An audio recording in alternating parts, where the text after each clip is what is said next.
زندگی کی قوت۔ گھر کے آنگن میں ایک بیل اگی ہوئی تھی۔ مکان کی مرمت ہوئی تو وہ ملبے کے نیچے دب گئی۔ آنگن کی صفائی کرتے ہوئے مالک مکان نے بیل کو کٹوا دیا۔ دور تک کھود کر اس کی جڑیں بھی نکلوا دی گئیں۔ اس کے بعد پورے صحن میں اینٹ بچھا کر اس کو سیمنٹ سے پختہ کر دیا گیا۔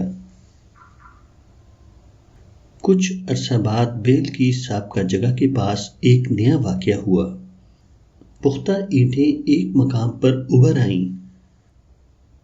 ایسا معلوم ہوتا تھا جیسے کسی نے دھکا دے کر انہیں اٹھا دیا ہے۔ کسی نے کہا کہ یہ چوہوں کی کارروائی ہے۔ کسی نے کوئی اور قیاس قائم کرنے کی کوشش کی۔ آخر کار اینٹیں ہٹائی گئی تو معلوم ہوا کہ بیل کا پودا اس کے نیچے مڑی ہوئی شکل میں موجود ہے۔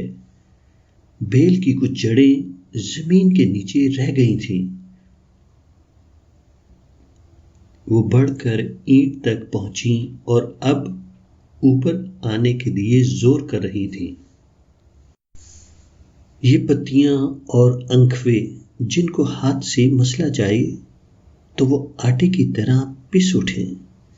ان کے اندر اتنی طاقت ہے کہ اینٹ کے فرش کو توڑ کر اوپر آ جائیں۔ مالک مکان نے کہا، میں ان کی راہ میں حائل نہیں ہونا چاہتا۔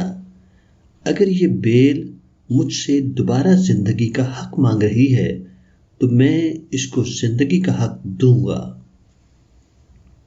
چنانچہ انہوں نے چند اینٹیں نکلوا کر اس کے لیے جگہ بنا دی۔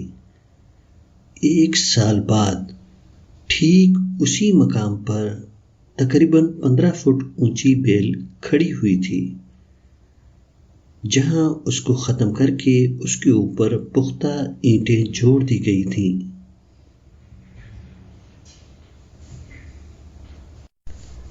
پہاڑ اپنی ساری وسعت اور عظمت کے باوجود یہ طاقت نہیں رکھتا کہ کسی پتھر کے ٹکڑے کو ادھر سے ادھر کھسکا دے، مگر درخت کے ننھے پودے میں اتنا زور ہے کہ وہ پتھر کے فرش کو دھکیل کر باہر آ جاتا ہے۔ یہ طاقت اس کے اندر کہاں سے آئی؟ اس کا سرچشمہ عالم فطرت کا وہ پر اسرار مظہر ہے جس کو زندگی کہا جاتا ہے۔ زندگی اس کائنات کا حیرت انگیز واقعہ ہے۔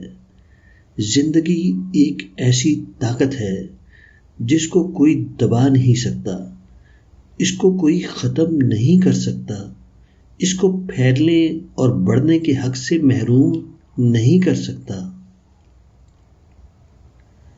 زندگی ایک ایسی قوت ہے جو اس دنیا میں اپنا حق وصول کر کے رہتی ہے۔ جب زندگی کی جڑیں تک کھود دی جاتی ہیں، اس وقت بھی وہ کہیں نہ کہیں اپنا وجود رکھتی ہے اور موقع پاتے ہی دوبارہ ظاہر ہو جاتی ہے۔ جب ظاہری طور پر دیکھنے والے یقین کر لیتے ہیں کہ اس کا خاتمہ کیا جا چکا ہے، اس وقت بھی وہ عین اس مقام سے اپنا سر نکال لیتی ہے جہاں اسے توڑا اور مسلا گیا تھا۔